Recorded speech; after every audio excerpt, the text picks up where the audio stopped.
What's up, everybody? This is Joel and Rob from Dead Within Days, and you're listening to Heavy Mental Breakdown.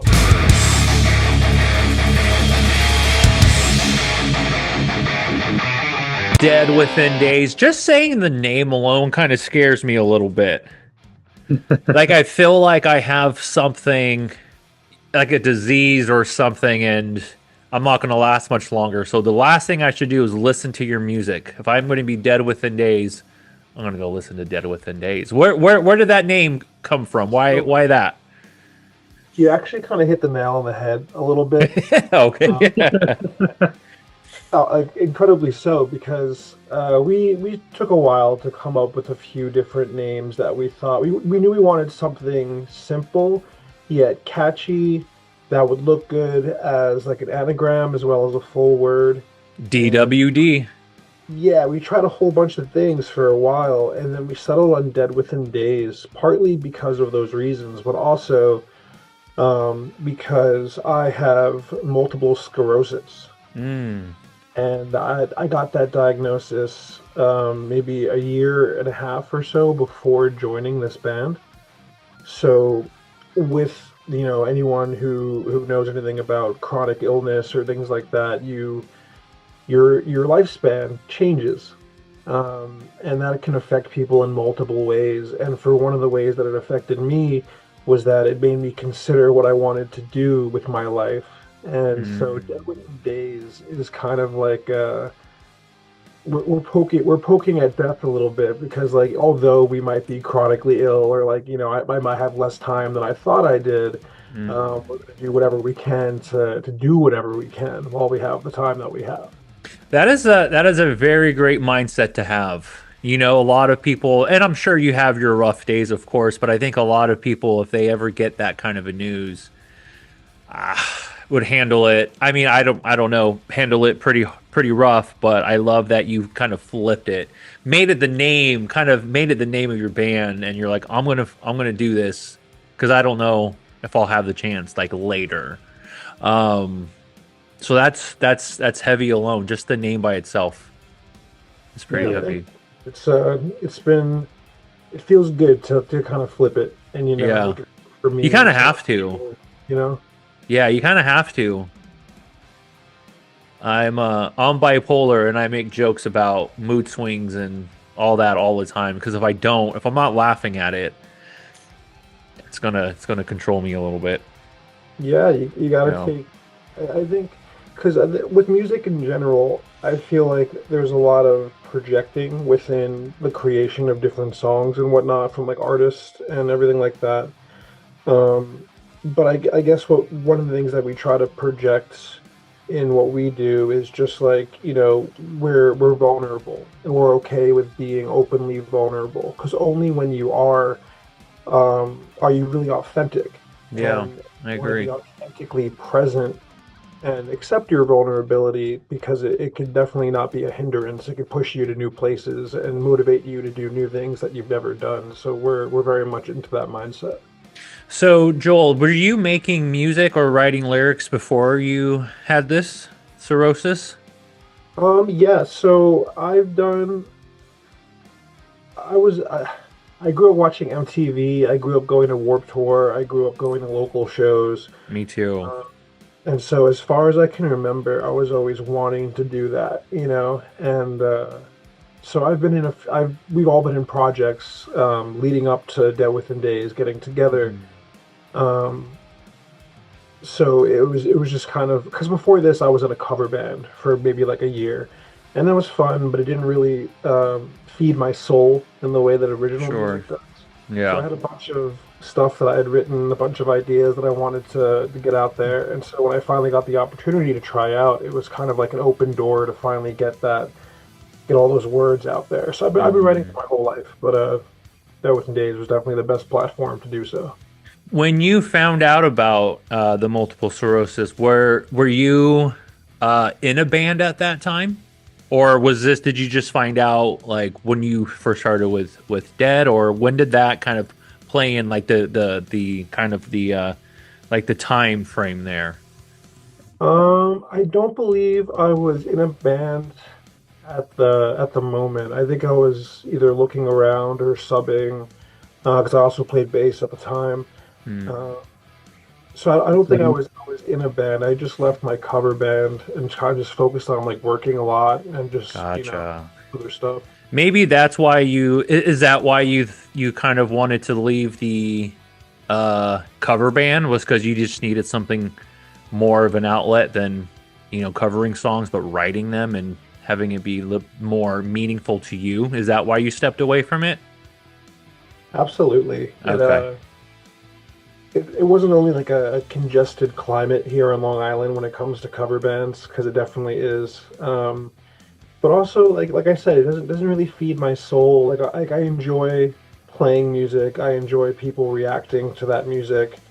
But on a deeper level, what I enjoy is being able to like say things that I want to say, and not just, recanting a moment in time that happened like 10 years ago and just kind of Mm, live in the past. I want to forge the future. And I yeah. feel like authentic music or original music, I should say, it's a lot easier to do that. I love that. So you're basically all in on this project. You're like, this is what I want to do. This is what I love. Let's fucking go all in. 100%. And that is the best thing as a bandmate to know about their other bandmate. Robert, Yes. how do you play into all this? What's your connection with Dead Within Days and Joel? When did you guys Yeah. kind of link up and start this project? So I guess I'm like I guess the original founding member of this band actually. Okay. So I like the deterior. It's not deterioration because my old band's kind of still a thing, it's just not really active. But like as we slowly became inactive, I still wanted to do music heavily, and so I started searching for When other did guys. you originally start the band? We started jamming in November of 24, I believe. Oh, okay. It's been a minute then. Oh no, 24. I said '04 at first. Okay, No, okay. 24. Yeah, it's Gotcha. been less than 2 years Yeah, since we've yeah. actually been like public, and a little over 2 years of actually like knowing each other like closer than just like hey, hi, how are you at shows. Yeah. Like other Yeah. bands that we've like known each other. Okay, yeah. So you just started this a little over a year ago, and how's it going? How has it been since November of 24? It's been great, honestly. Like everyone's all in. We kind of we all get along really well. We work well together. Hmm. Um, I really don't have any complaints. We're kind of like a well-oiled machine. We all kind of do our obviously like outside of the music. We all do our part to do what we have to get out there, and either some of us book shows, some of us do more of the social media Hmm. stuff. So it's kind of like it's a mix of everything, and everyone works very well together. Yeah, it's kind of crazy how being in a band is you have to be everybody now. You have to be the Yeah, promoter, you have to be the social media it's manager, you have to be in charge of graphics, and it's just you got to do it all. it's insane, and honestly, It like is. being in a band, it's like honestly, like I think like less than 20% is actually creating music. At this point. Yeah. It's nuts. How about shows? Have you guys done any shows yet? Yeah, we've played quite a bit. We've played over 40 something shows in a year and a half. Yeah. Wow, that's a lot of shows. Yeah, we play all across the Northeast. We've played anywhere from like Harrisburg, PA area up to like Keene, New Hampshire, and kind of Mm. like anywhere in between. And how are those shows? How are those shows working? Are you guys having fun out there? And Yeah, yeah, man, it's a lot of fun. Met a lot of cool people. Been making a lot of friends. A lot of people have been supporting us along the way, which I can't thank them enough. It's amazing. yeah, I was just gonna ask what the audience, how the audience has been taking the music. They love it. That's awesome. That's all you can really hope for is that someone digs it and they'll listen to it. Yeah, and honestly, like Yeah. we make music because we love doing it. We make it for ourselves, but like when Yeah. someone, it's kind of just like the cherry on top. Yeah. Yeah. So I am looking at some discography from you guys, and I see a couple singles. There's four singles, or how many are out? How many do you guys have out right now? We have 8 songs total. One is a cover. Okay, there's 8 total songs. Do you have an album yet? Or are they all... So there's an Yeah, EP. yeah. There's two EPs, so it's four and four, and then they equal, two different EPs. That's actually pretty solid for only just being like a year or so into it. That's solid. Yeah, we try to release, every like couple months. Try to Yeah. release a song, so like we're trying to be consistent, and you know, we And a want to music do that. video. Yeah, we have a lot of music videos. Yeah. Damn, you guys are all in. Do you guys do your own videos too? Is there like a band member that's like a videographer or something like that? Hey, Joel, you want to take that? Uh, Uh yeah. So oh. how Rob was saying, how we all have our different kind of roles in the band within, and mine is social media in several different forms, including music videos. Cool. So I think we have either 6 or 7 videos at this point. And Wow. I've That's almost a video for every song. just about. I mean, I think I checked on YouTube, and I think you could watch Dead Within Days for like almost an hour straight if you wanted to, like if you just back to back to back, Cool. which is kind of cool to think about. But so I've like directed, recorded, edited several of those videos. We've got to work with a few people for some of them, which has been really great. But most everything we do is like in-house. I have this like obsession with doing something, and then if I do something again, I want to make it even bigger and better than the last thing. Absolutely. It's been a snowball effect Yeah. of As it music. should be. We should always try to aim a little bit higher for doing something again. I respect that. Exactly. But it also kind of intimidates people too, because so much go into just doing the first one, and then you just imagine like how much more work's going to go into the second one. But that's how you keep the momentum going. Yeah, That's how I you have keep it going, and I'm sure there's been results, since like the first one and like the latest one. Like it's the consistency in bands is what people are looking for. Oh yeah, I have a skateboarder mentality. So if you just like fall on something Mm, hard, you just put like 100 hours into it, and hopefully by the end you've at least learned something and become a stronger person out of it. So I definitely feel that same way about music. yeah, I like that. All right, well, we are here because of a song that you guys wrote called "Sleep Traveler." Out of all the songs that you guys have, why did you pick this one to break down tonight? I think it's a combination of how it's resonated with people that have heard it and Mm. how it resonates for Joel. This is probably the most personable one for him, which I'm sure he'll go more in depth with later Oh, on. okay. Now, Yeah. Yeah, well, let's wait to go in depth when we listen to yeah. it. But so Joel, this one means a lot to you. Just like kind of a surface level understanding. Was this kind of inspired by the multiple sclerosis diagnosis you got, or Yeah, just about life in general and just how you're feeling? it's kind of a combination of all of those things. Yeah. How we discovered I had multiple sclerosis is I actually lost the sight in my right eye one day. Oh. Then, long story short, I went to the hospital for a while, and through a series of tests, they discovered that I've had undiagnosed multiple sclerosis for a while. Um, and part of that is it could damage the neurons in your brain if gone unchecked. And in my Mm. case, it damaged my occipital lobe and my optic nerve. So even after all was said and done, going to the hospital, getting diagnosed, I ended up becoming legally blind from what had happened. And Sleep Mm. Traveler really kind of covers those emotions and certain things that I was dealing with, becoming newly blind at like that age. And Mm. Is it in both eyes, or you said it was just in one of them? so my right eye never healed, never came back, so I can't see anything out of my right eye. Mm. Out of my left eye, about a year later, I started having complications in that eye. So I have about, I would say, 4% vision left in my left eye, Mm. 0 in my right. So That's even now, rough. as I That's sit here, very I rough. can't really see the screen at all, but I can hear you guys. But I Hmm. can't see further than, say, like the brim of my hat in my life. Oh, wow. Well, that's tough, man. Sorry to hear all that. That's rough.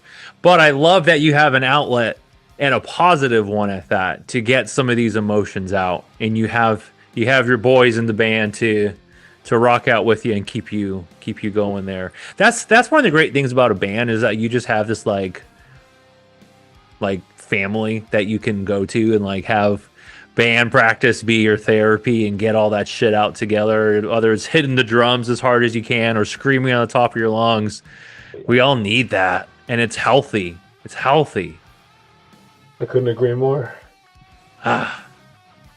Well, yeah, I'm not going to ask any more questions on that because I would love to dig into these lyrics. And it means a lot to me that you guys are coming on and sharing this story and the story in the band and kind of diving deep within it. It's very courageous to do that. So thank you both for coming on and telling this story, because I think the more that people hear, other artists talking about it, we just in general start talking about mental health a little bit more, and it's good for all of us. So thank you. Thank you. Thanks for having us. Yeah, I usually jump right into it, but I want to pause for a second. The artwork is pretty rough. It's like a passing. It looks like your soul's leaving your body and staring back at you.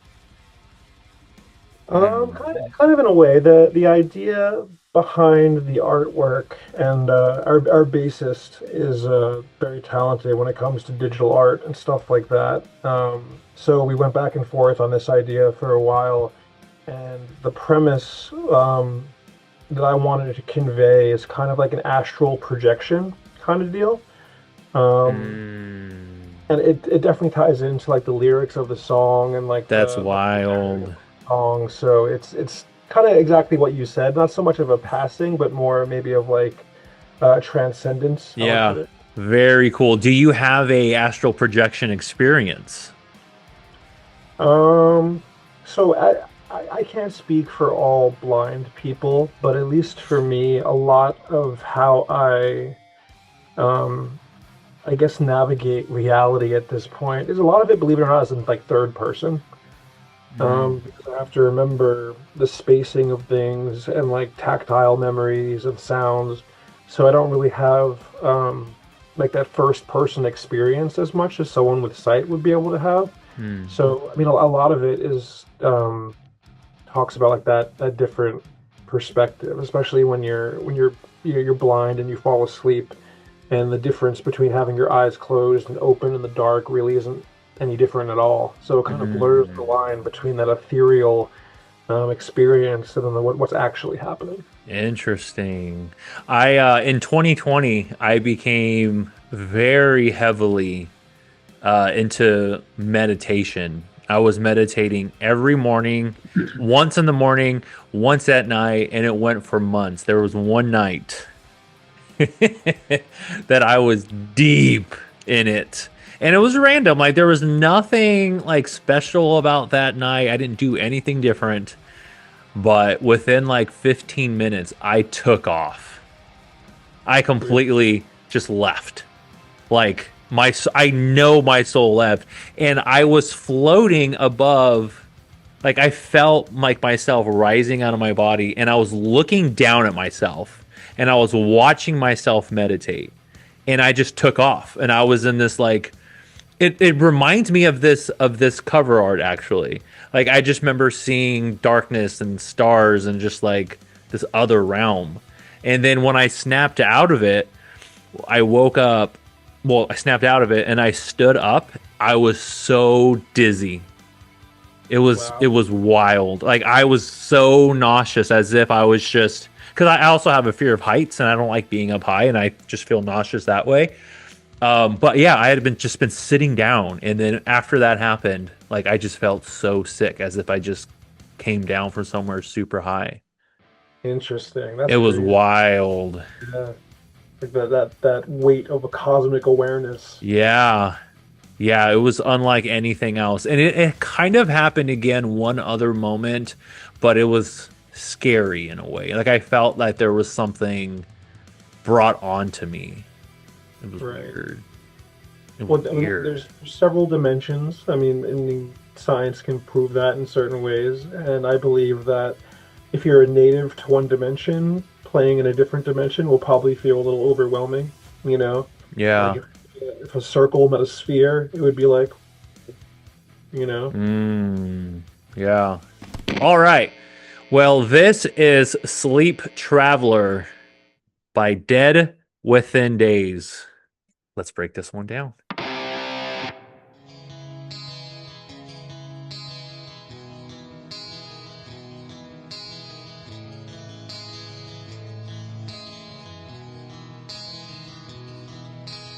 I've been waking up at night. The room is still dark when I open my eyes. Picture perfect in my dreams. That's why I've been dying to sleep.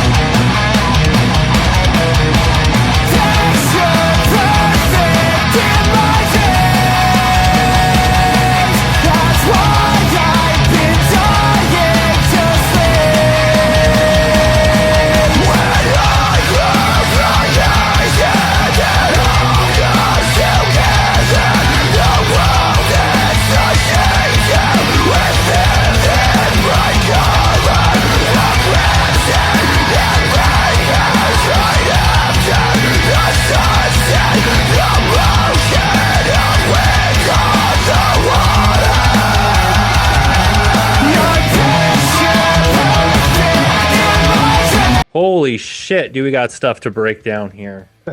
After hearing that story, too. Oh, man, I'm stoked for this one. Woo! Well, first off, I wanted to say, I like that you brought up, like, going to Warped Tour and shit back in the day, because, like, I feel like you guys would have totally been on one of those stages with the with the style of this, dude. Yeah. Yeah, I can totally, like, get early 2000s, like, metalcore vibes. Yeah. We love that kind of stuff. Yeah, do you ever get like messages or DMs or anything of like people just saying like listening to you kind of just feels lethargic in a way and like just brings them back to like early 2000s or something like that? Yeah, that's right where it took me. That is right where it took me. Oh, I love it. But let's dive into these lyrics here. I've been waking up at night. The room is still dark when I open my eyes. Picture perfect in my dreams. That's why I've been dying to sleep. I feel got chills listening to this because so now knowing what I know about you guys, to me, like if I didn't know any of this backstory, I would feel right in this moment because I have really bad insomnia, very bad, and it's hard for me to stay asleep. It's not the hardest to fall asleep, but it's the hardest to kind of like maintain a solid several hours in a row without waking up. The room is still dark when I open my eyes because if I go to bed around midnight or whatever, I'll be up again at like 2 o'clock in the morning just trying to figure out how to get back to sleep. Like it's still dark outside. You know, now I'm stuck feeling this anxiety of just having to fall asleep, and will I fall asleep, and what if I don't fall? I just start to go crazy in my head. Picture perfect in my dreams. That's when I'm good. You know, that's when I'm like, okay, I can rest now. This is it. And that's why I've been dying to sleep, just because to forget about these emotions, to forget about everything. Sleep is that moment of separation between real life and responsibilities and kind of just resting.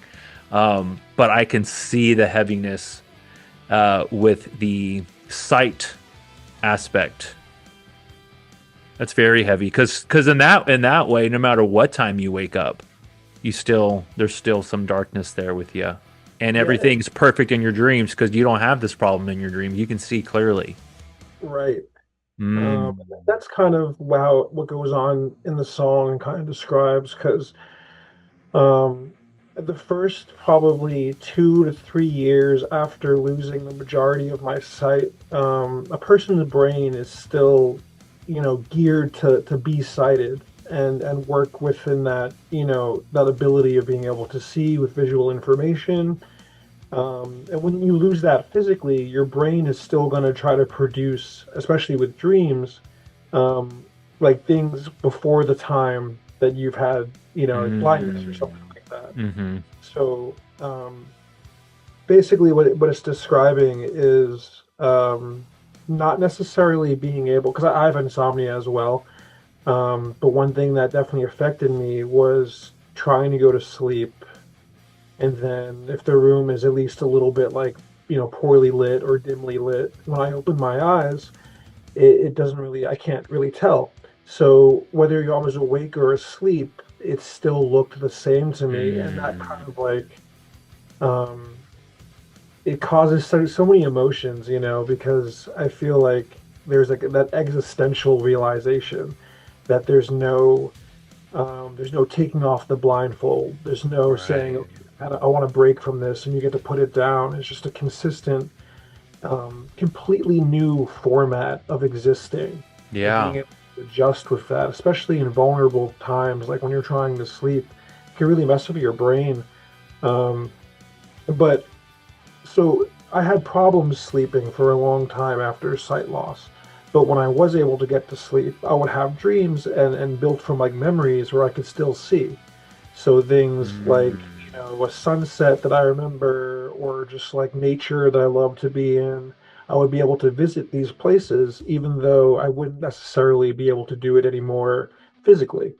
And so dying picture perfect in my dreams, that's why I've been dying to sleep, is talking about how, it's overwhelming to be awake sometimes or like be Mm. in between those two areas. And, you know, falling asleep brought me back to like being able to see again and wanting to remain in that state so I kind of not have to wake up and face the challenges that I was facing. And it's wild that a lot of people, including myself, because I think it's kind of, a lot of people say this, but like when you're in like a deep depression and you're just, having bad thoughts, a lot of people like to say that, they're in the darkness and the darkness is following me and it's haunting me. And I think darkness is used a lot, thrown around to talk about problems, but in a literal sense the darkness is it's kind of a lot more than that. It's literal and there's meaning behind it too. Dark Yeah. like the depressive um anxieties with that go along with that. I've never thought about that. Yeah, there's across the Mm. blind community, there's a spectrum. So there's different versions of blindness, and people have different degrees of sight. But for me, especially when things are poorly lit, I don't have any night vision whatsoever. My field of view is very small, so often if it's poorly lit, it still looks dark. And it's so hard to describe what it's like opening your eyes, thinking that you're awake, and then having to second guess that Mm.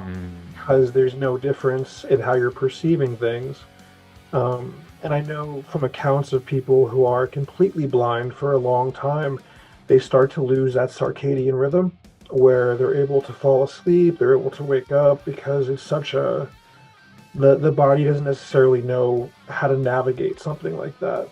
And so it takes a long time before you're able to kind of come to peace with it and get some good rest. How long did it take you to kind of and or are you even there in a acceptance way of this? How long did it take you to kind of accept it, or are you still kind of going through the motions still? Um, I think there's definitely good days and bad days. Yeah. Just like anyone who's dealing with anything has some good days and bad days. I definitely say that I've become more experienced at kind of navigating those feelings. Yeah. And most of the time, I'm pretty okay. I think it comes down, and like this, I feel like this applies to everybody. You know, you feel strong until like you fail, right? Or you realize like, oh, maybe I thought I could do this, but then I'm having trouble with this, and that's discouraging, especially when it comes down to like physical things like walking and sleeping and eating. Um, so trying to return Yeah. to that familiar comfort kind of becomes, I would say like an addiction, but it can definitely influence how you navigate your life. Um, and as the song continues, we'll hear it's about kind of like, you know, realizing the value of that dream, but then also trying to make your waking life into the dream that you want to live, Right. you know, so that you don't just wake up out of a good dream into a bad life, but you wake up out of a good dream into the life that you dream that you had, Mm, and keep pushing for that realization. wow. Whew, that's rough, man. I'm really sorry that this is happening to you. That's rough. Robert, how does I don't know if how do you feel is the right like way to word it, but like having somebody in your band with this mindset, how does that impact the band in a positive way? Because I'm I, sure there's a lot of positives that also come along yeah, with this too, of like just feeling closer and feeling a like a better bond and kind of I've never, when it came to the darkness and the way I word it, I've never like taken myself out of that spot and like a literal sense of darkness all the time. How has this kind of shaped the band in a way, Robert? I mean, I hope Yeah. Joel sees it, but we all we all love him. We all help him out as much as we can. Yeah. Um, it, and I know like the first time I heard him sing this song, like in the studio, like it actually brought a tear to my, to my Mm, eyes because of like the actual meaning of it to him. mm. It's deep. You can just feel the heaviness in the room. Yeah, yeah. Mm. Yeah. I mean, I'm feeling the heaviness just listening to it. I got chills just listening to it. Like, and with that photo, I'm just like, man, yeah, I am. This topic is definitely a first on the podcast. And if I seem a little quiet, it's just because I'm kind of, I don't know. It's hitting me pretty hard. I mean, and that's completely okay. I mean, Yeah. we have a lot of different interpretations of what the song either means to people, whether they know what we're about or not. And I think for me, if I were to, I love analogies. And if I were to give like a heads up to anybody, I would say that the song was grown in like painful soil, Yeah. but the finished portion of this, the flower that bloomed out of that painful soil, is the song Sleep Traveler. And you know, regardless of the components that made it, it's been able to kind of resonate no matter if people can see, if they can't see, they apply it to their own life, they find meaning in it. And I think that's kind of the core of what I did with what I was going through. You know, there was no map, so I started Right. drawing on my own. There was no Mm. light at the end of the tunnel, so I learned how to become bioluminescent, and being Huh. able to have the strength and the fortitude to be resilient enough to give yourself time to figure out how to do that. I feel like is something I've heard from a lot of people who've heard this song in like their own way, and to know that like if you see one flower that can grow out of painful soil, you're more encouraged to keep on Yeah. planting, keep on watering your own flowers, and kind of see what could come of something so dark. Yeah. So since this is such a very heavy and emotional topic for you, how did it feel when you released these track or just this track? Like when you put it out to the world to be like, this is how I feel about what I'm going through. How did that just feel emotionally to you to put it out there? Surreal, because it's it's easy for me to ignore the world in a lot of ways. Right. I don't see people's reactions on their face. I'm not there to kind of like interpret how they're receiving things. So for the longest time, it was just, like rinse and repeat. Like these are reps that I'm doing when I'm performing it. It's therapeutic for me. I'm letting it out. But the surrealness really, I guess, really hits when I hear people um, either understand what I'm trying to say or convey, or even more so when people kind of find their own meaning to the song and then they Yeah. tell me about something that they struggled with. But through music, they were able to kind of work through it or at least express it. And I think that is something I didn't really intend Mm. for this song to be able to do for people, but that's what Yeah. makes it so surreal when I hear that it does. Yeah. Because like I said, when I first was reading these lyrics, it just took me to my insomnia and laying in bed and tossing and turning and getting frustrated and pissed. And the more frustrated I get, the harder it is to sleep, and waking up in the middle of the night and just it's still dark outside. You have not slept maybe 15 minutes. Yeah, that's my interpretation of all this. But yeah, I mean, people can take it as depression, like I was saying earlier about the darkness, and people use that all the time when they're going through something really hard. And this could, even though that's not the true meaning of the song, people can take that and use these lyrics in your story as a place to try to get out of it, or and not feel alone, even though it's not the same way. They Well, still can relate that's it that kind of like way. the profound beauty of what we discovered with this song, this Yeah. reception, was that something that happened to me that made me feel so different and so isolated. Eventually, Mm, we have Sleep Traveler now, and people have all these different ways they relate to it, whether it be you with your insomnia or, someone else with a different kind of struggle that they've had. And it kind of does the reverse because something that made me feel different now propagates all these connections and stories of other people who have experienced pain or discomfort. And it brings me mm, back to a place of familiarity because even though I lost my sight, that was difficult to deal with. You have insomnia, and that's difficult to deal with. So, despite being physically different, we still have that in common that we've both had struggles that we've had to deal with. And I right. think, like I Right. said, like what started as something making me so different has been a connecting factor to make me feel kinship with people I've never even met before. Mm. When I close my eyes, then it all comes together. The world in such detail, with vivid, bright colors, the crimson that lingers right after the sunset, the motion of wind on the water. Yeah, it's kind of just touching on everything we talked about. When it all comes together, the world in such detail, you're able to see it clearly. You're able to see those vivid colors. You're able to see that sunset. You're able to see that water and the motion of it. Were those some of your favorite moments of being by water, and kind of just taking the waves in and watching the sunset? Or those why did you choose to highlight those two things?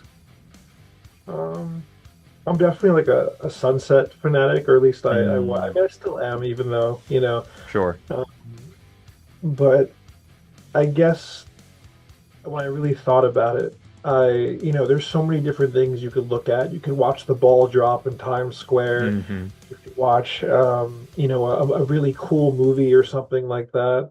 But for me, it really put more value on like the fundamentals of Yeah. being alive and something as simple as a sunset. And, Mm, like I've seen so many movies, I've been to so many concerts in the time I could see, and I have so many visual memories.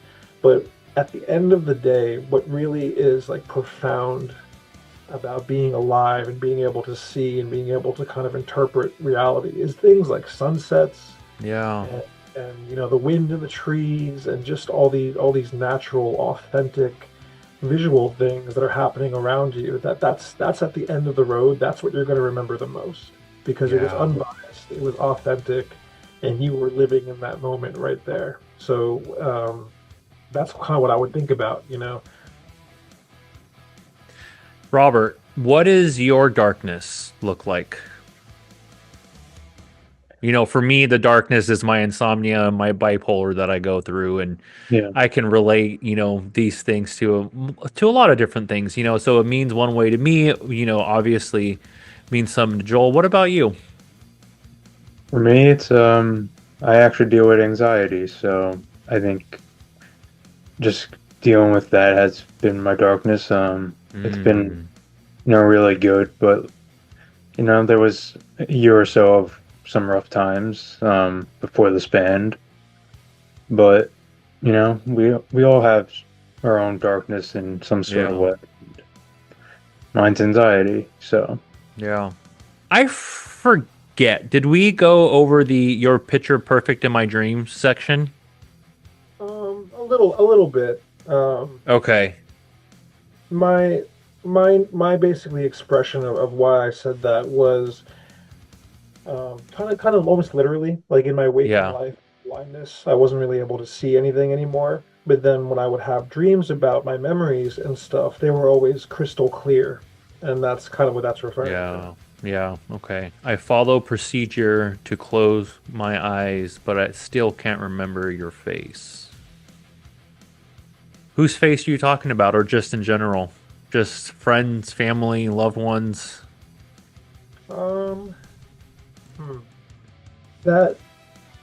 That probably is kind of like both ways in a lot of ways, because like when I in front of a mirror these days, I can't see my own reflection. Oh, even just yourself too. Yeah, I didn't even think of that. And one thing that also happens, I can't speak for every blind person, but in my experience, for about the first year and a half after losing my sight, I had very vivid dreams, as if my brain was still sighted. And then after, maybe like a year and like 3 or 4 months, I realized that when I dream, they're starting to blur as well.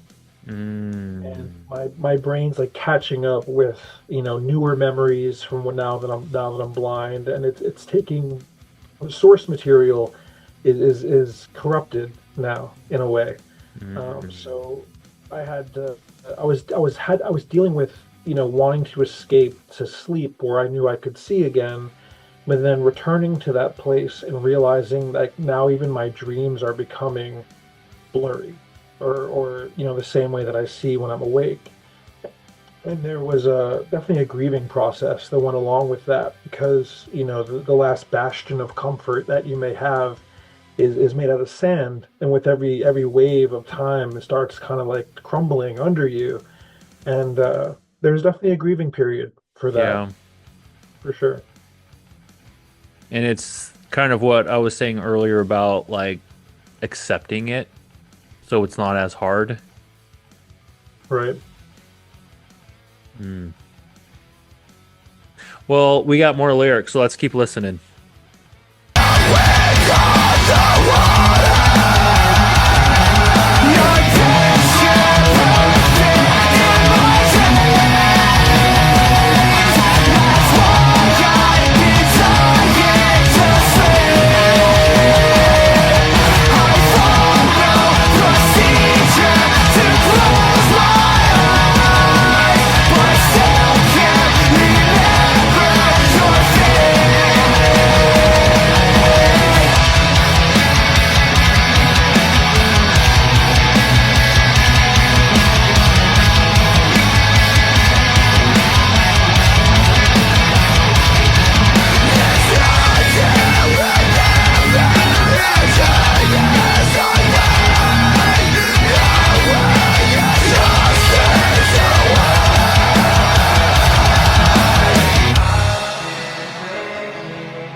It's hard to remember a dream as I wake, knowing it just fades away. I feel like in a way I relate to that too, because I always try to remember my dreams. Like sometimes I'll wake up and be like, that was a dream, and then I'll sit there and I'll try to remember it, and it's just like I feel like I'm always so close to be like, that wasn't what my dream was about last night. What was it about? So I feel like it's hard to remember a dream as I wake, knowing it just fades away. Because there's some dreams I have that I know just brings me peace and comfort, or that like was a good dream, but then I can't remember it in the morning. It just fades away because throughout the day you just kind of start to forget about it. At least for me, I do. Do you find yourself, Joel, kind of just throughout the day trying to remember the dream so you can try to have that vision again, or does it kind of fade away like during the day and you just forget about it? Or is it a constant for you? It depends. I mean, there's been different, like I guess stages of how that's kind of happened, where I've even had like really realistic dreams, and then I'll wake up and go throughout my day, and then I'll get like a weird feeling. I'll be like, wait, am I still dreaming in a way? But I guess to kind of quell that anxiety, I decided that I would tell myself that it really doesn't matter whether you're awake or you're asleep. What matters is that you're present in whatever you're doing.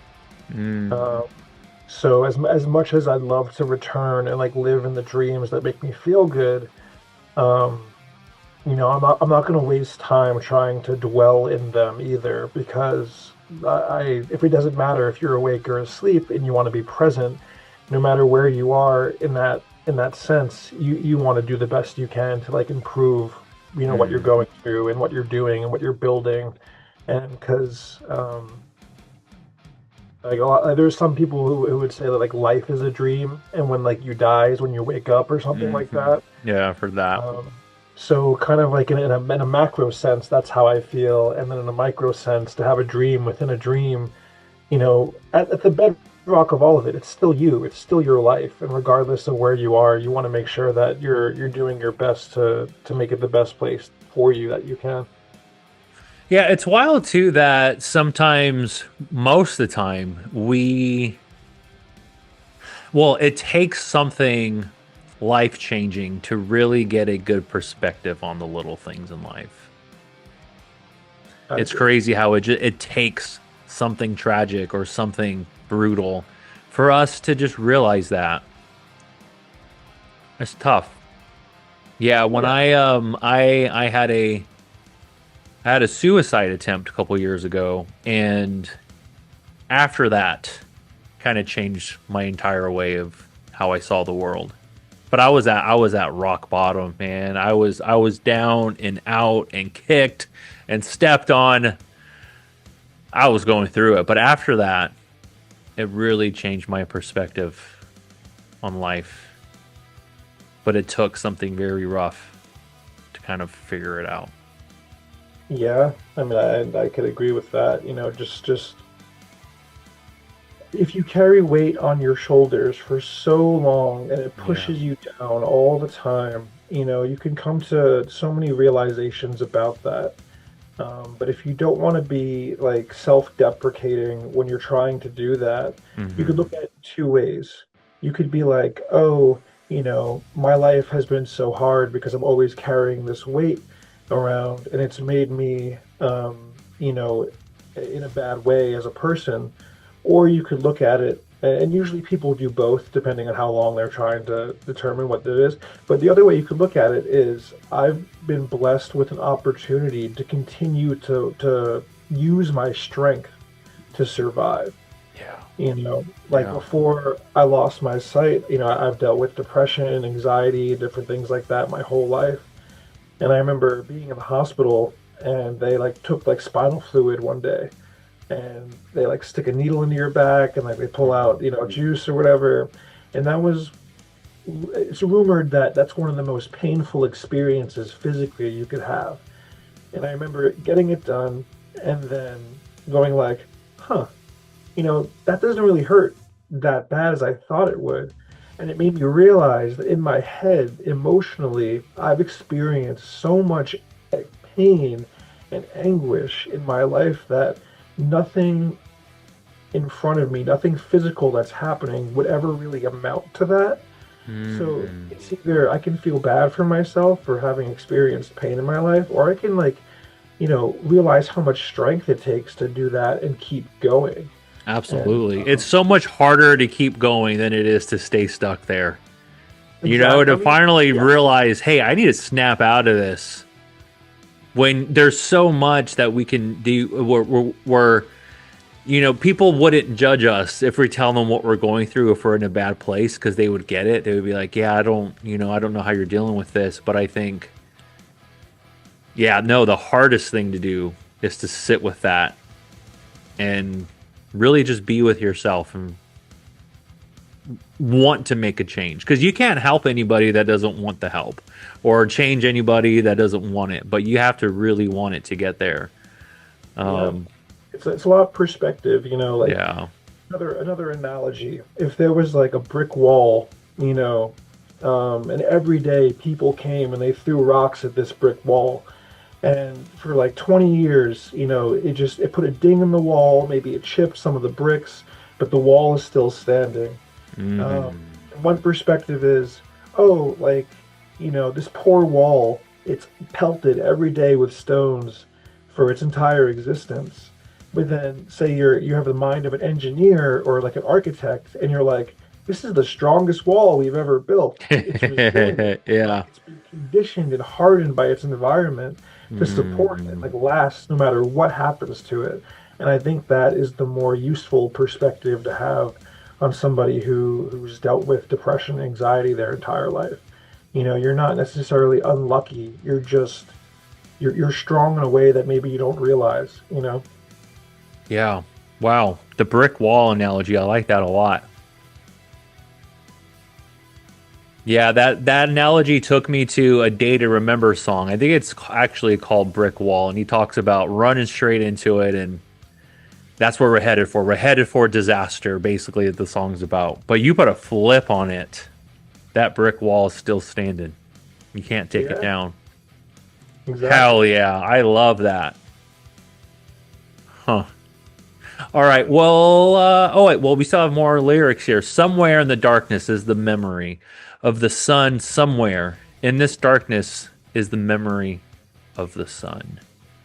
So even though you don't literally see the sun, you still have it. You still have that light inside of you because you remember it and you remember what it feels like and what it looks like. Exactly. So even though you can't see it, there's darkness there.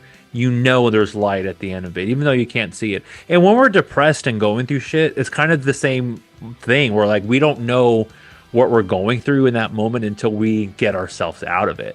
And when you can separate yourself from that feeling, you're like, oh shit, I went through that. I was a brick wall for a while.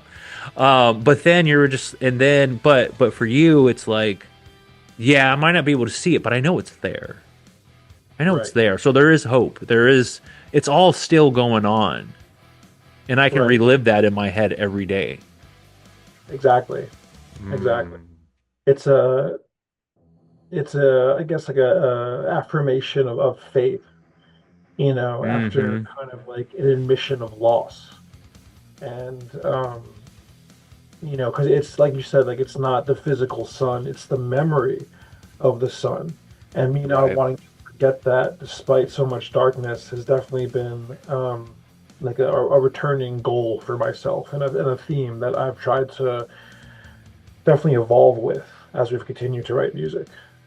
And as you've lost that sense of vision, I'm sure other senses are so important to you now too, like taste and smell, like all these things that you have the ability to, experience still. I'm sure that those all are very important to you now too. Like what you I'd put say in your so. body and diet and taste and stuff. Like I'm sure that all uh plays an effect too now. A little bit. I mean, um, I could probably be more conscious about like my health, which I know I have to be to a certain extent, Hmm. but there's also, realizing that, everything is temporary, right? Yeah. And if you love like McDonald's like hamburgers or something, like if you like you want to be healthy or something, but you also want to be happy, and this is very important. Yeah. Yeah. Balance. Buy yourself a hamburger, and when you do, get it with the large fries. Like don't just dip a toe in the lake of satisfaction, Mm. because so many things are temporary, and you have to kind of balance that out and reward yourself Yeah. for beating that brick wall sometimes. Yeah. Yeah, I think a lot of us get wrapped up in diets and because of the way we look and the way that we present ourselves and just like all this inner stuff. But when you go through something, you just want to enjoy the things. It's like I remember there was a time when I was on a diet and all I wanted was pizza. I'm like that's my comfort food. I'm not feeling good. Like just a slice of pizza right now would be awesome. And there's so many days like I wish I would have just did that. Have the slice of pizza if you want. Like yeah, Yeah. not every day maybe, but like if you're wanting it, enjoy it now while you can. But also still trying to balance a healthy lifestyle. But you Life's a know, tightrope, and if you yeah, lean far to one side, you're gonna fall off. It's about yeah, the middle path, finding the moderations that not only keep you healthy and moving forward, but also enjoying the journey. yeah, If you're so serious about, you know, living the best life, you'll wake up one morning and realize that your life has passed you by. Of course, you're going to be mhm, 120 years old, but did you enjoy that 120 years? And that's very important to me. yeah. E- That whole band shares that same mentality. cool. Yeah. As rough as this experience is, I think it's just giving you this whole new mindset about life and appreciation for things and for those around you who support you, who love you, your family and friends, and just the way you view yourself and just food and all the things. Like I feel like did did this change you in that way, or did you have you always kind of felt some of these ways like throughout your life, or was this kind of like a life changing mentality? Um, I would say there's definitely parts of me that have always been this kind of perspective and personality. Um, but then when you're sighted, or you're able in a certain way, you have to compete in a world where everyone else who is like you is striving for ideals. They're trying to make money, they're trying to pay their Mm, bills and get married, and all these different like life goals that we're presented with as children, and then it's reinforced as we grow up, and we're told this will make you happy. And I was doing the same thing, but there was always a part of me that's like, don't I get to define what makes me happy in life? Do I get to mm, interact with that, and it's not behind some invisible barrier that I have to like work half my life to get to? And losing my sight was a curse, but also a gift, because it caused me to slow down. yeah, And not only, I don't look at things in the same way literally, but also emotionally. And it taught me to really value the feel of things. yeah, And if something feels good, if you feel like you're doing the right thing, even if something feels bad, but it's making you stronger, then that's a good thing. And for me, very much so, it's about the feel of life, the feel of who I am, the feel of how music sounds. And mm, I feel like a lot of people are almost weighed down by the visual, or the implications of being visual in a yeah, society. Because I'm not jealous of my neighbor because I can't see them. You know what I mean? Like all the little things. yeah, I'm immune to advertising, most advertising. So like, there's so many different like little subliminal things that I have the luxury of not necessarily being bombarded with, and yeah, so I get to focus more on the feeling of things. And I very much feel like that was the being fully able was also oppressive, because I had to do things that everyone who's able has to do. And then becoming mm, disabled mhm, was freeing in a way, because the one, the expectation of who I was as a person was totally different. Um, Yeah. and it allowed me to really construct myself in a way that I knew I would be happy. And I knew that if like, my 14-year-old self were to talk to me now, he'd be like, "You're doing some cool shit, dude." And like I check myself like that every Yeah. day. And as that 14-year-old me is happy, I'm doing the right thing. Yeah, absolutely. Absolutely. I do that all the time too. I'm like, man, if high school me or middle school me could see all the cool shit I'm doing now, you'd be pretty impressed. Exactly. Well, there's no new lyrics, but we still got more songs, so I would say let's ride this out until the end, and then we'll chat afterwards. All right.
Well, that was Sleep Traveler by Dead Within Days.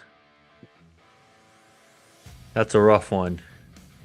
That is a rough one. But Robert, don't think I did not notice that guitar in there. Oh yeah. There were some solid fucking sweeps and little solo things I caught in there. There was one early on, I forget when it was, but it was like you were almost harmonizing the guitar with the vocals. Like you guys were almost on the same note, and it just sounded fucking beautiful and awesome.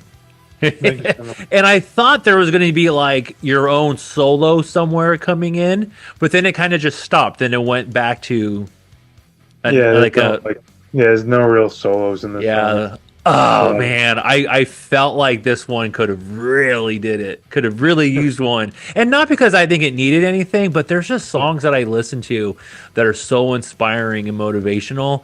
And then when a solo kicks in, it's just like, this is that moment to kind of just like float and be one with the music. Yeah. But I'm sure on other tracks you're shredding it up on solos. Or do you kind of keep it this style, Robert? Or it's kind of spread throughout a little bit. Yeah, it's kind of spread. We have some songs with solos, some with more breakdowns. Mm-hmm. It varies. We like all the heavy kind of stuff. We're not like, biased to one thing. Sure. Who are some of your guitar influences? For me, it's probably my biggest influence on like my current playing would be like bands like Bullet for My Valentine and Killswitch Engage and All That Remains, that mid-2000s core, the 2004 to like 2008 golden era. Yeah. Dude, that same thing with me, man. Avenged Sevenfold is why I play music at all. Yeah, so good. Stuff is amazing. I love it. Yeah. I've got one of the Gates guitars behind me right now. It's his acoustic one. Yeah. Nice. Anyway. I haven't picked it up in months, but it looks cool there. Yeah. Me and the other guitarist in my band, Matt, we like co-write most of these songs, like the structural like components. Like me and him kind of go back and forth with most of the songwriting, like in terms of like the guitar work and how I guess the feel of it. This one was more of a me song. Like I actually had this song like stored before like we even started this band, and like I kind of like resurfaced it, and like we just like redeveloped it to make it our own. Mm-hmm. So that's an interesting point. So when it comes to the recording of not recording, but when it comes to like the structure of like who's involved in what process, Yeah. like what does your kind of process look like do you guys like write all the music, like the instrumentals, and then send it off to Joel for lyrics? Do you guys all kind of work on the structure together? Like how does that look for you guys? For the most part, it's been where like me and Matt kind of have like have some sort of like already like idea in place, like musically in terms of like riffs and chord structures, and then after we kind of have like a, I guess call it like a draft of a song, like we give it to Anthony, our drummer, Tommy, our bassist, and Joel, who does vocals, and they kind of like put their own take on their own parts. Like we don't, like me or Matt, like we don't write anyone else's parts. Like we want them to do what they feels best for their parts. Like I'm not a bassist, I'm not a drummer, I'm not a vocalist. I want them to do what they feels best for the song. Leave it up to the pros to do their jobs, huh? Yeah. Yeah, I can't write lyrics to save my life. I never will. Dude, there's so many things in my life that I've attempted to do because I'm just like, man, it would be cheaper if I just figured out how to do this on my own. Or it would be better or more, save time. But I've kind of at a point in my life where I'm like, you know what? I've accepted that I'm not good at this one thing. Whatever. Yeah. I'm gonna bring on a pro to do it. Yeah, it's impossible to do everything. Sometimes you gotta do it. Yeah, yeah, and that alone too is kind of a difficult process too, like handing over something you've created to someone else to add to it. It's not that easy either. No, it's not. But as a band, it feels easy with the members we have because we're all so like unified in how we think and like what we want out of this. So it just feels natural. So when you say what we want out of this, I got a question for you. So what do you guys want out of this band? Like, for example, and then what I'm asking is not like, do you want to get rich and famous or whatever, or labels or none of that, but personally, especially with Joel's story and, all the pain there, but, the motivation to stay strong. What is the goal for the band, and what do you want your fans to take away from you guys as a band?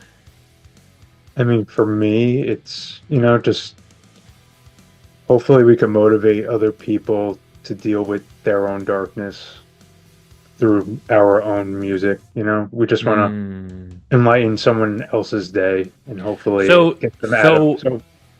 So mental health is a huge aspect of your band, not just from lyric wise, but just like the whole point of it. Like you guys want to bring awareness and motivate others, and you're saying you guys are all kind of on that same page. That's awesome. Yeah. What do you hope to get out of this, Joel? With when it comes to like audiences, what do you hope this does?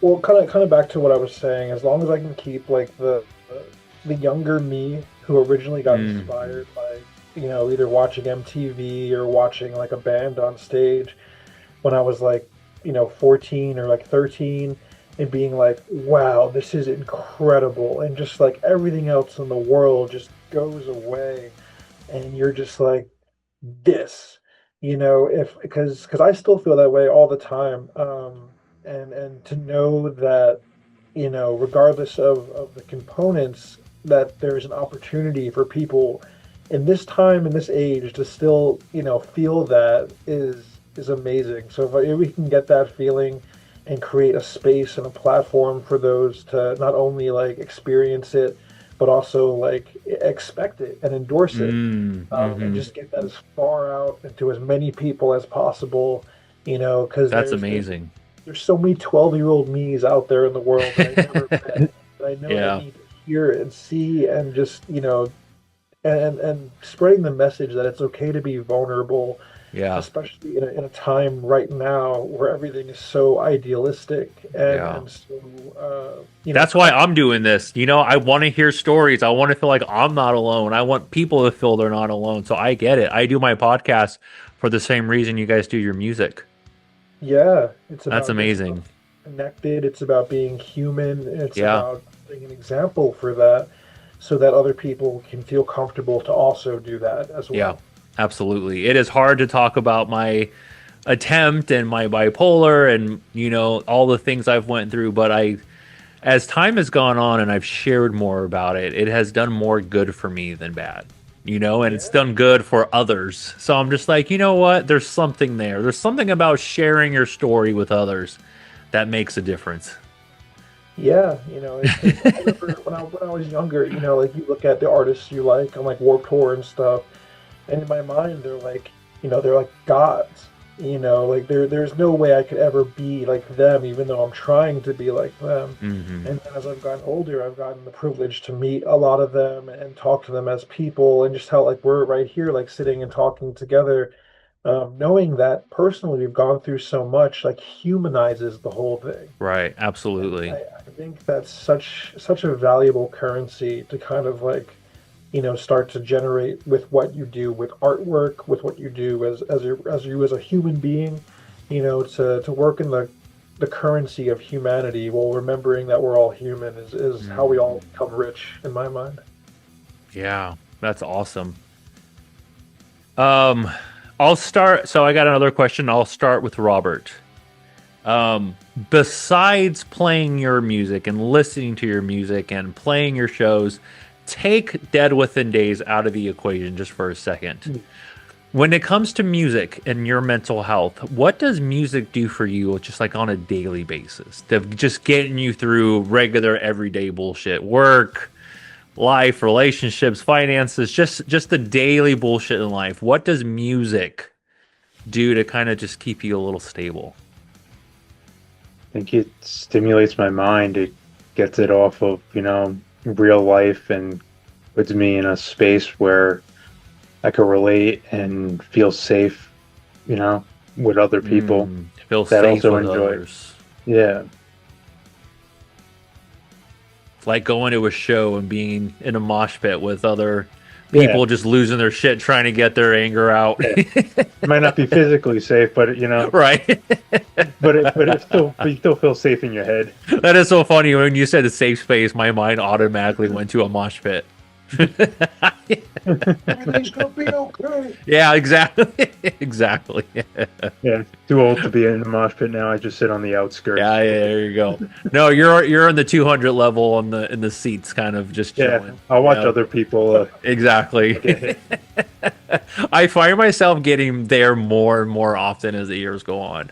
Like I was the kid who waited in line 5 hours before it opened to try to get a front row spot for Avenged Sevenfold or Bullet for My Valentine or something like that.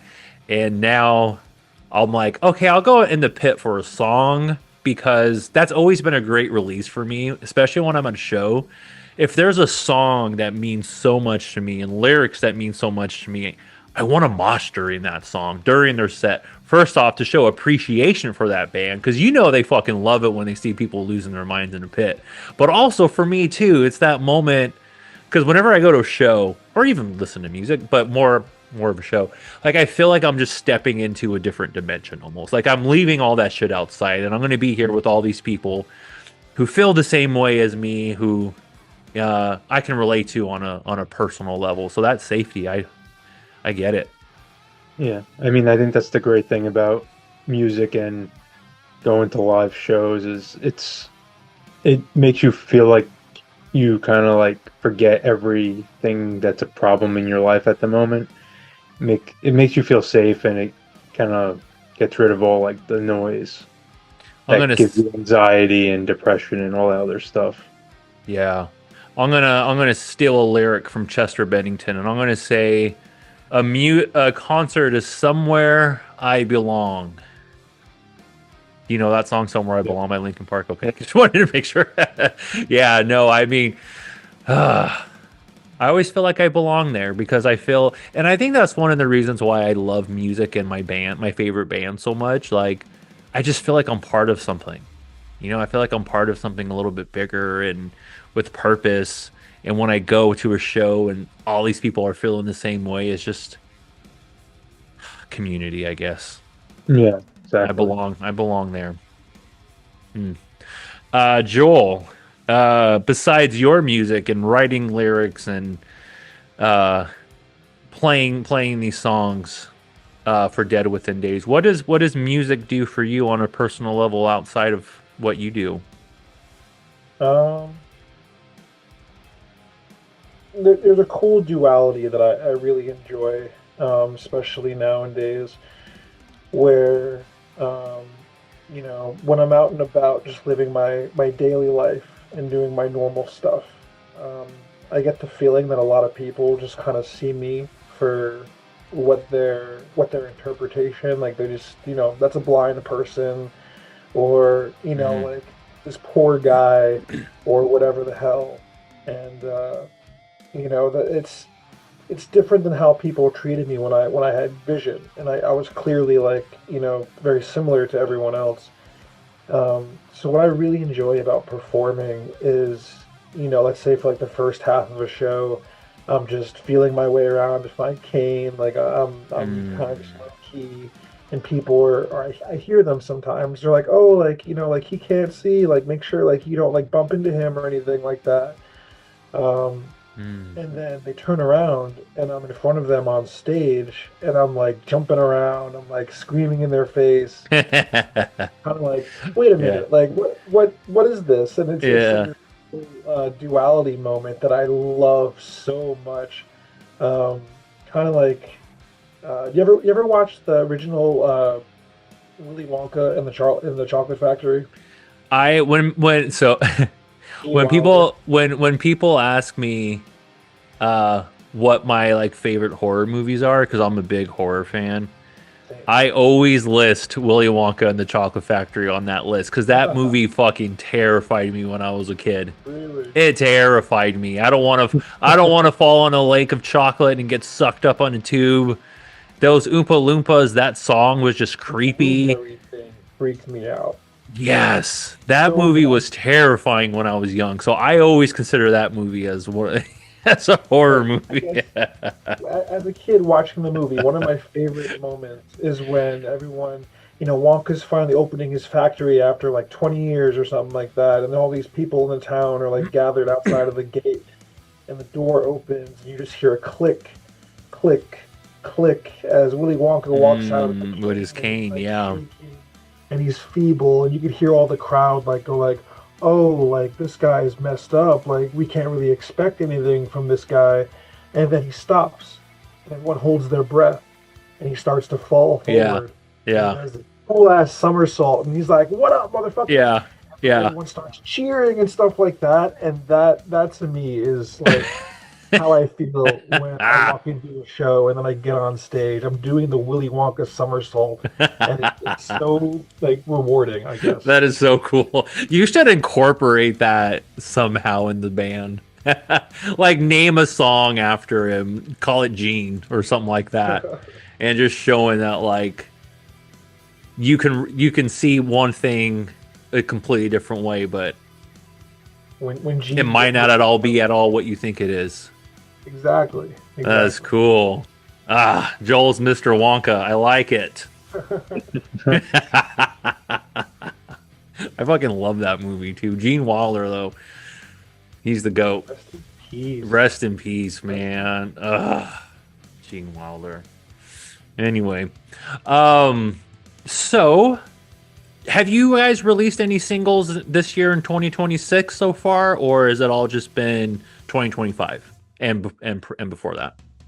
2025 and before, but something's coming very soon. So keep Because your that eyes. was going to be my next question. So you had 40 plus shows last year. You had a bunch of singles last year. How are you going to top that? I know we were just talking about saying, if you do something and you do it again, you kind of want to go bigger. What does 2026 look like for days, Dead Within Days? What else you guys got coming up? I think I don't know about. I wouldn't say more shows, but I think taking the amount of shows and I guess making them higher quality shows, Mm, playing with bigger bands, doing bigger things. More yeah. music, leveling up our own sound and production, and enhancing our own live sets with maybe some lights and banners and all other kind of Mm-hmm. things, Yeah. things to give back to the fans that have already joined us and to gain new fans. Yeah. I saw you put your arms up, Joel, when I asked what's next. What do you have in mind for 2026? Oh man, What I'm is your so vision of this? What is your idea of this band and the way that's going to go this year? Rob has such a great way of like being like calmly excited about things. And as I've gotten to know him, I've been able to like tell the difference between like just regular calm and then like excited calm. 'Cause that's kind of like the two modes that he has. And then me on the other side of the spectrum, like when I'm excited about something, I go like ape shit. I'm like Yeah, shouting, I'm like jumping, I'm like me hyping too. it up, Me and too. that's just who I am. And Yeah. um, so when looking at the future, like we put in a lot of work. We learned from all our mistakes. We put ourselves in the position of not only, creators, but also consumers and try to find that sweet spot where like we do what we want to see, but we also, Hmm. want to see what we do. And Yeah. for this year, I mean, if anyone hasn't had caught up with us or seen any of our music videos or our previous work, I definitely encourage everyone to go check that out because what's coming next is such an evolution of Hell that. yeah. Love Like that.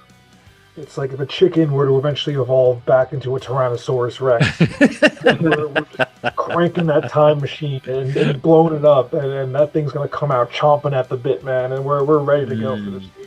That's it's really interesting because the graphic is amazing. The song is really fucking good, and I love your voice, Joel. Like your singing voice is solid, man. It makes me want to sing. There's just some singers that just have this voice that it just makes me want to sing along.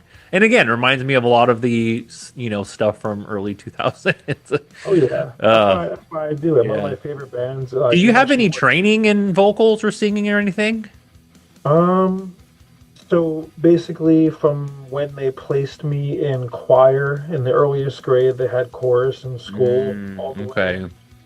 through high school, and then college. I was in like choir, concert choir, stuff Yeah, like I that. knew that there had to have been some kind of training in there somewhere.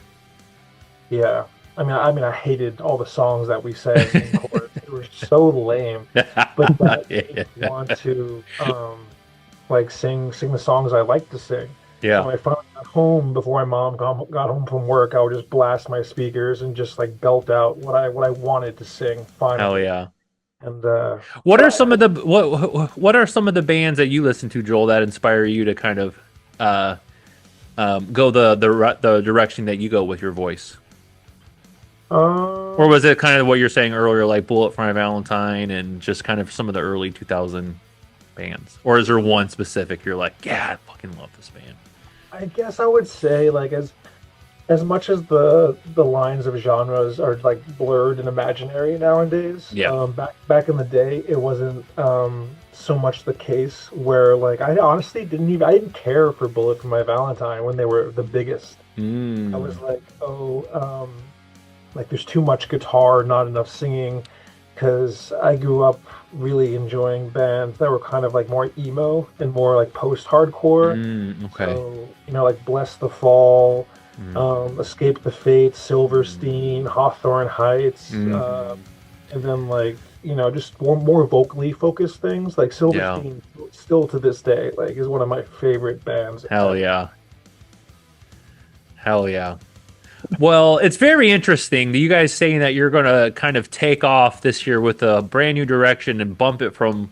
You're going to go from I don't know what you're. I don't want to say it and sound weird. I was going to say 0 to 100, but you're not at 0.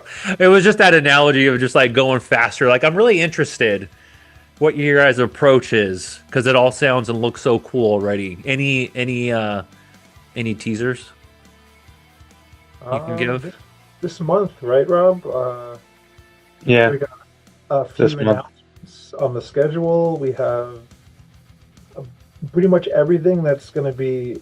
It's the start of the reveal this month. So if anyone's Cool. new and wants to keep up to date with what we're about to do, this is the perfect time to follow along because Hell within yeah.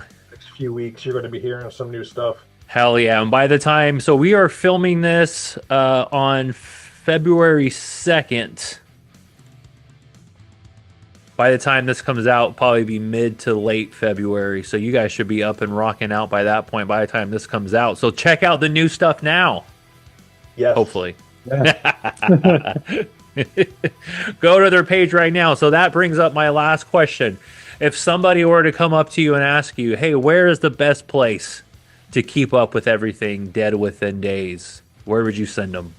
Any platform, honestly. We're pretty up to date on everything. Instagram, Facebook, TikTok.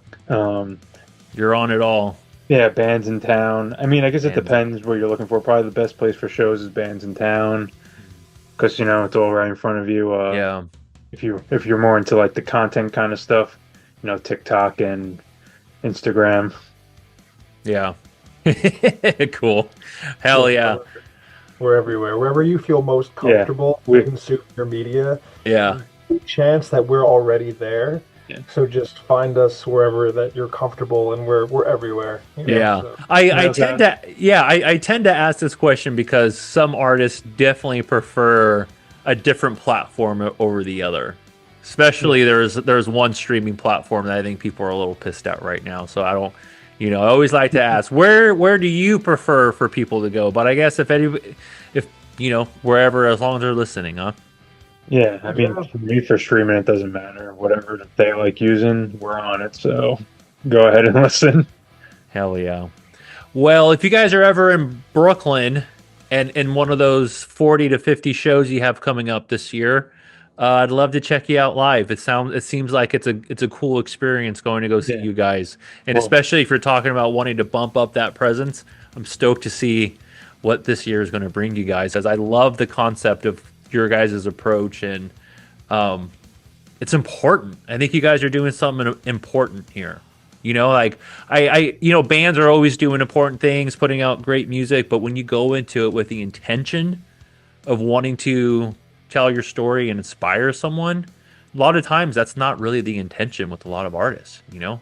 It's really not like the first thing they think of and their main kind of thing. And I'm not saying it's your main thing, but like just to have that aspect of it, I think is very important. So thank you guys for doing what you're doing and bringing some of this awareness into this metal space. Yeah, Thank you. Yes. Yeah. Well, thank you for getting vulnerable with me tonight. Thank you for sharing your stories. It's not an easy thing to do. It took me a long time to kind of finally open up about my shit. So I get it. Guys. Thank you for doing it. And if you have a new album or an EP coming out this year, that just means we're going to have to do another breakdown at some point. Definitely. Yeah, we'll be back. You'll be back. We're not too far from Brooklyn, so I'm sure you'll see us there soon. Hell yeah. We were actually just there in January. Unfortunately, I guess you missed us. Oh, where did you play at? A place called Littlefield. It's in huh? It's actually right across the street from Lucky 13's. Yeah. Oh, okay. Yeah, I've been there. I've never been to Little. I think it's newer because we never even heard of it until we got there and we're like, oh crap, this is right across the street from Lucky 13's. Yeah, I wonder how Lucky felt about that. Another venue opening up across the street. Yeah. Your It was a DJ cool came place. over and was like, "What's going on here tonight?" And we're like, "Oh." Yeah. Well, next time you're in Brooklyn, hit me up. Yes. I'm gonna go check you guys out for sure. Absolutely.